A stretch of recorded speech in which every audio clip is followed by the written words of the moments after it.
So the entire Angel Reese situation is getting pretty bad. And it's funny that it's one of those things that she's being spurred on by, she's being spurred on by the people, the pretend basketball fans. She's being spurred on by the people online, the people, it seems like, in her circle, and she's basically quit on the team. She's done. Don't think we see her playing for the Sky again. But you're now hearing WNBA players, WNBA legends coming out. And obviously Sophie Cunningham will talk about it as well. But we're going to talk about Angel McCarty first. And this is what she said. Again, Angel McCarty is one of the 20 greatest players of all time. So let's take a listen to what she said on the Good Follow podcast.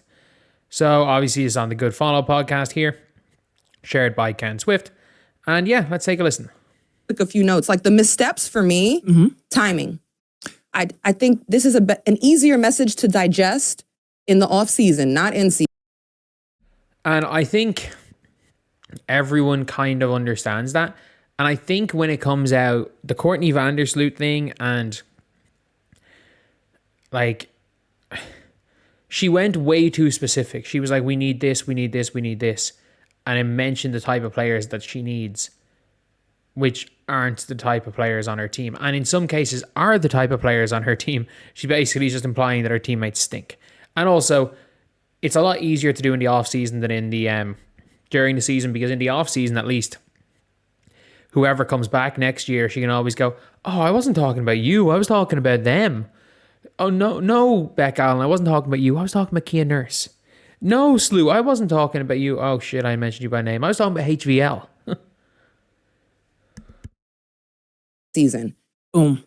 Misstep number 2, calling teammates out by name. Yeah. And especially Courtney Vandersloot. I want to come to you after this, because you calling out Courtney Vandersloot, this is literally a legend of the game. I'm sure she didn't mean, but you could have delivered this message without ever saying her name. And I agree with that. I agree with the point that she's making. I actually don't know who that is. I do need to find out who that is. Let's click into their podcast. So it is Rose. I don't have the name. I do apologize. I do apologize not knowing who that is. But let's keep listening.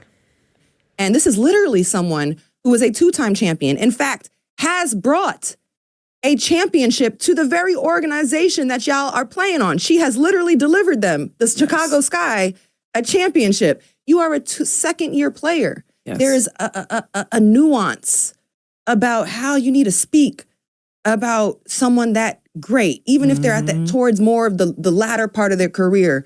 And I felt that she was...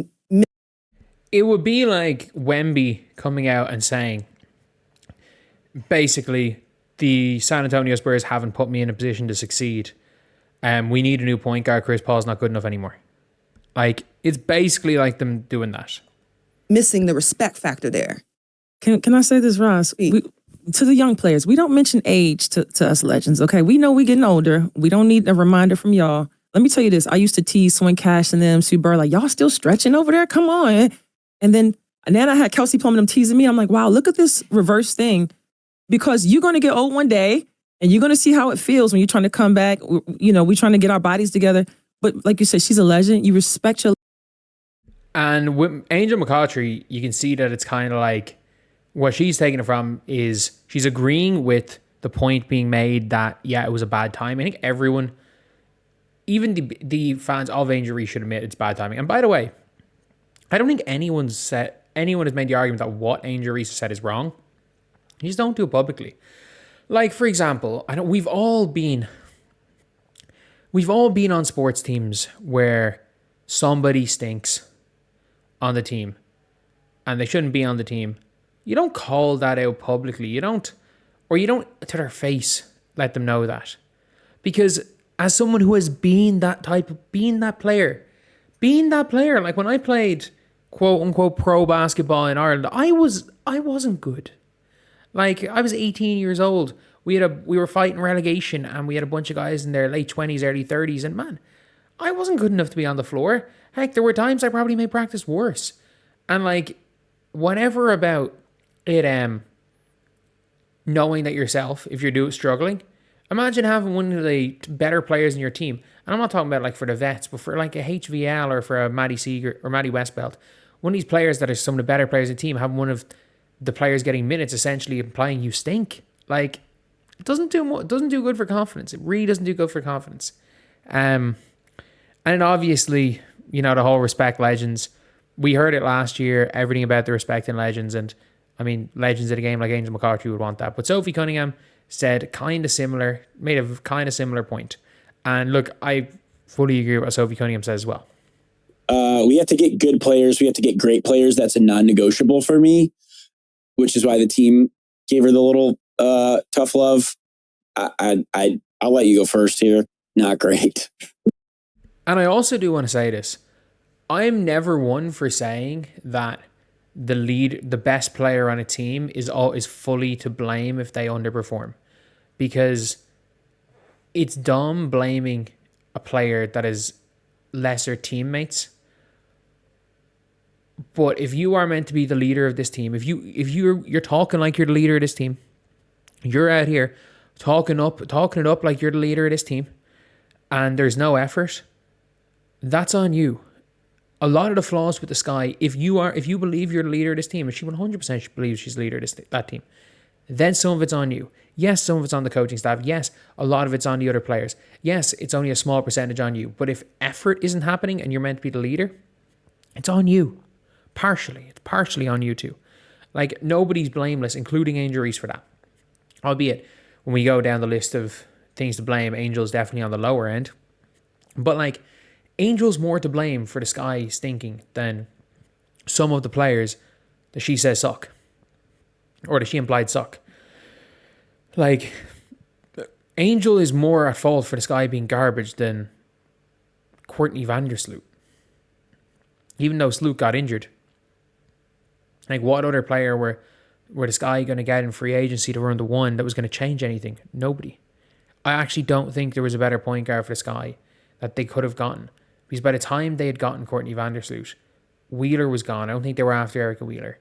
Like, who could they have gotten? Like, could they have gotten Sev Uzun from the start of the season? I don't know.